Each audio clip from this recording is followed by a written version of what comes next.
Hi friends, ഇത് ഫ്ലിപ്കാർട്ടിൽ നിന്ന് ഓർഡർ ചെയ്ത ഒരു മറ്റർണിറ്റി കുർത്തിയാണ്. ഫീഡിങ് കുർത്തി എന്ന് വേണമെങ്കിലും പറയാം. രണ്ട് സൈഡിലും സിബൊക്കെ ഉണ്ട്, നമുക്ക് ഫീഡ് ചെയ്യാനൊക്കെ കംഫർട്ടബിളാണ്. വളരെ നല്ലൊരു കുർത്തിയാണ്. ഞാൻ കുറേ നാൾക്ക് ശേഷം ഓൺലൈനിൽ ഓർഡർ ചെയ്തതാണ്. അതുപോലെ തന്നെ ഞാൻ ഓൺലൈൻ ഓർഡർ ചെയ്തിട്ടുള്ള തുണികളിൽ വെച്ച് ഏറ്റവും എനിക്കൊരു സാറ്റിസ്ഫാക്ഷൻ കിട്ടിയ ഒരു തുണിയാണിതെന്ന് പറയാം. ഇത് പ്യുവർ കോട്ടൺ അല്ല, മിക്സാണ്. പക്ഷേ നല്ല രസമുണ്ട്. ഇടുമ്പോഴായാലും വലിയ ചൂടൊന്നും എടുക്കത്തില്ല. എന്നാൽ പിന്നെ ഒന്ന് ചെറുതായിട്ടൊന്ന് ഒരുങ്ങിയേക്കാമെന്ന് വിചാരിച്ചു. കണ്ണൊക്കെ എഴുതി ലിപ്സ്റ്റിക്കൊക്കെ ഇട്ടു. എനിക്കുള്ളൊരു പ്രശ്നം എന്ന് പറഞ്ഞാണല്ലോ, ലിപ്സ്റ്റിക്ക് ഇട്ട് കഴിഞ്ഞിട്ട് ഞാൻ ഇതുപോലെ തുടച്ച് കളയും.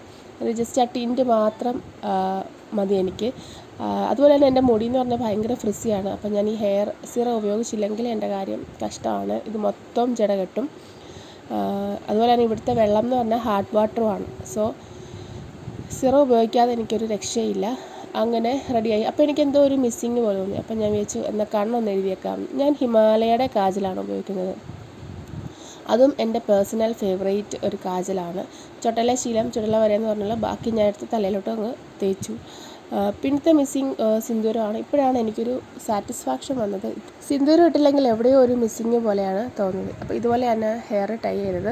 അപ്പോഴേക്കും മോളെ വിളിക്കാനുള്ള ടൈമായി. കുറച്ച് ദൂരം നടന്നു പോകണം. അപ്പോഴത്തേക്ക് നല്ല വെയിലാണ്. അതുകൊണ്ട് കുഞ്ഞിന് തൊപ്പിയൊക്കെ വെച്ച് ഞങ്ങൾ മോളെ വിളിക്കാനായിട്ട് പോവാണ്. കുഞ്ഞിനാണെങ്കിൽ വെളിയിലോട്ട് ഇറങ്ങുന്നത് ഭയങ്കര ഇഷ്ടമാണ്. ഫ്ലാറ്റിൽ തന്നെ ഇരിക്കുകയല്ലേ, അപ്പം വെളിയിലോട്ടൊക്കെ ഇറങ്ങുമ്പോഴത്തേക്ക് അവൻ ഭയങ്കര ഹാപ്പിയാവും. പക്ഷേ ഒരു പ്രശ്നം എന്ന് പറഞ്ഞാൽ ചൂട്.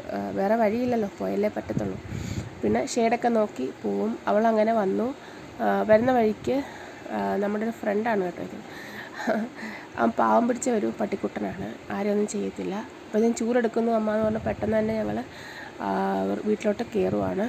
നാട്ടിലെ പോലെ തന്നെ ഇവിടെയും നല്ല ചൂട് തുടങ്ങിയിട്ടുണ്ട്. കുറച്ച് ലേറ്റായെന്ന് മാത്രം.